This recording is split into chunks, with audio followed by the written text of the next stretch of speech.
everyone, Gary here from Restore Solutions. Dehumidifiers. Well, let's give you my 2 cents worth about dehumidifiers. So if we talk about, what do I look for in a dehumidifier? A lot of manufacturers will give you two numbers. Saturation number, where that will never happen inside a job for at least a 24-hour period, that is.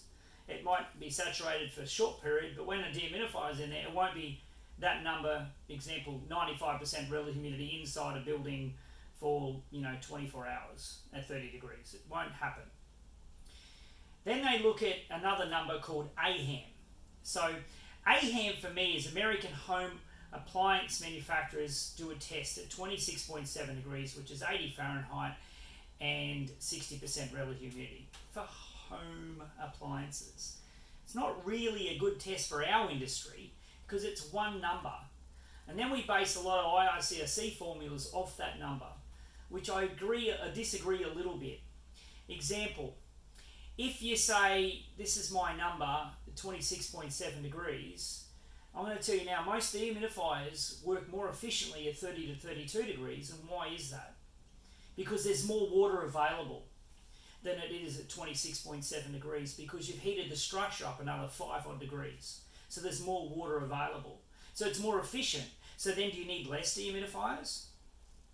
And what about if it's under the 26.7 degrees? What about if it's 22 degrees?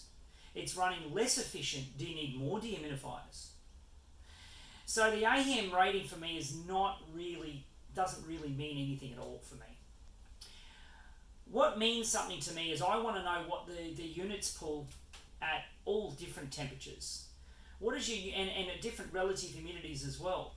What does it pull at 5 degrees, 10 degrees, 15 degrees, 20 degrees, 25, 30, 35, 40? What does it pull at all different numbers and all different relative humidities? Not just what it pulls at one number. And then after I do that, I just want to work about reliability. So a lot of the gases out there in dehumidifiers only can go to 38 degrees. And we have a lot of our compressors over here in Australia that we wear out very, very quickly because, we're running them at max all the time, especially in Queensland. So when we used to get a dehumidifier lasting 5 to 10,000 hours, we'd have a party where we didn't have to do some major work on it. Where, a lot of the European dehumidifiers will come out with safeties. So when it gets to a certain temperature, it shuts off. When it gets to a certain relative humidity, it shuts off. So it's protecting the unit. So also, one of the things that's missed in misconception of dehumidification is airflow. How much cubic feet of air or cubic meters of air does it change? How much air exchange does it actually do? You could get a big unit, but it really has not a lot of airflow. So a lot of the times they'll sell the LGR units where it might get the chance where it goes down through the coils and goes back through the coils sideways, and you'll get it going through twice, and you'll get a bigger grain depression from your dehumidifiers.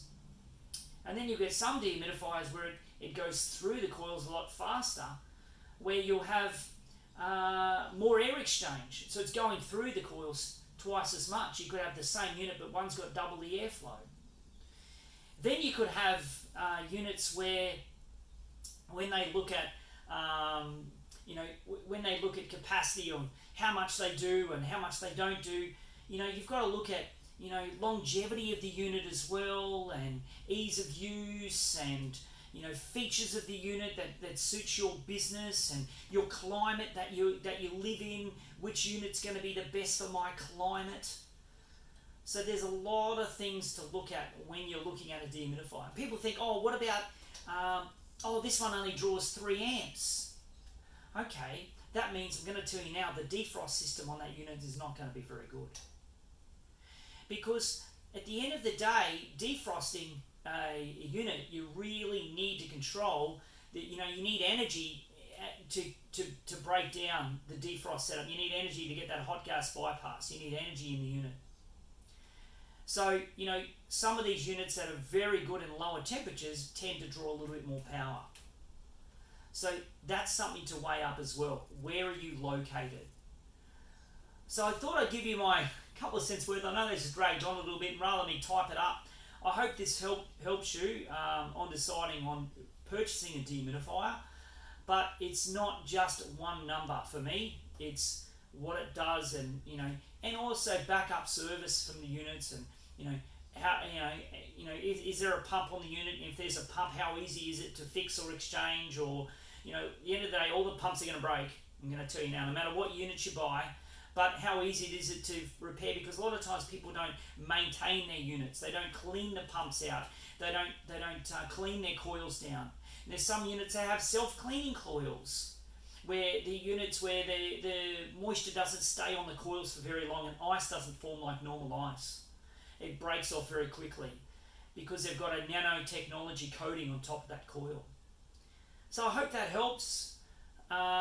Any questions, please feel to ask. Thanks for watching.